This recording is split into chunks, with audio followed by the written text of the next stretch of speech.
پشتیوانیە نێودەوڵەتیەکان بۆ کورد تورکیا و سووریای شۆک کردووە بەشینەوەی ملیۆنان دۆلاری کەندا و ڕۆژئاوای تێک نەشکات دوای کۆنگرێسی ئەمریکا ئەمڕۆ لە پەرلەمانی یەکێتی ئەوروپا دانیشتنێکی تایبەت لەبارەی ڕەوشی سووریا و ڕۆژئاوای کوردستان ئەنجام درا لە دانیشتنەکەدا نیگەرانیەکان دەربارەی شێوازی مامەڵەی حکوومەتی نوێی سووریا لەگەڵ کورد لە ڕۆژئاوای کوردستان تاوتوێ کرا.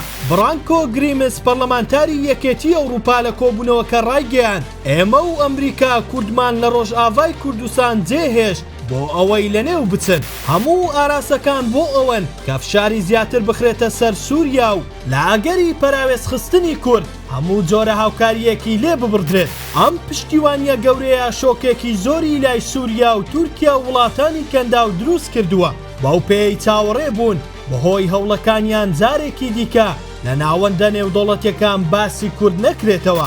هاوکات فەیسەڵ قاسم ڕۆژنامەوانی ڕەگەزپەرستی عەرەب دەڵێت سووریا سەرکەوتوو بووە لە هێنانی کۆمپانیای شیفرۆنی ئەمریکی. ئەم کۆمپانیایە لە هەر شوێنێک کار بکات واتا پشتیوانی ئەمریکا لەو شوێنەیە. فەیسەڵ قاسم دەڵێت بۆیە هەنگاوەکانی کۆنگرێس بۆ کورد سوودی نابێت و حکوومەتی ئەمریکا لە پشتی دیمەشق دەمێنێتەوە. ئەوەش ئاماژەیەکی ڕوونی شڵەژانی کەسایەتی و دامەزراوەکانی سەر بە دیمەشقا لە بەرامبەر پشتیوانیە نێودەوڵەتیەکان بۆ کورد. چاوەڕێ دەکرێت لە داهاتوودا لە چەندین پەرلەمانی وڵاتانی دیکە بە هەمان شێوە پرسی کورد باز بکرێت و فشار بخرێتە سەر حکوومەتەکان بۆ ئەوەی دیمەشق ناچار بکەن لە دەستوری داهاتووی سووریا مافەکانی کورد پارێزراو بێت و ڕۆڵی هەسەدەش وەک تاکەلایەنی متمانە پێکراوی هاوپەیمانی نێودەوڵەتی دژی داعش لە قۆناغی داهاتوو بە کاریگەری بمێنێتەوە و هەموو هەوڵەکان بۆ بچووکردنەوەی دۆسیەی کورد لە چوارچێوەی سووریادا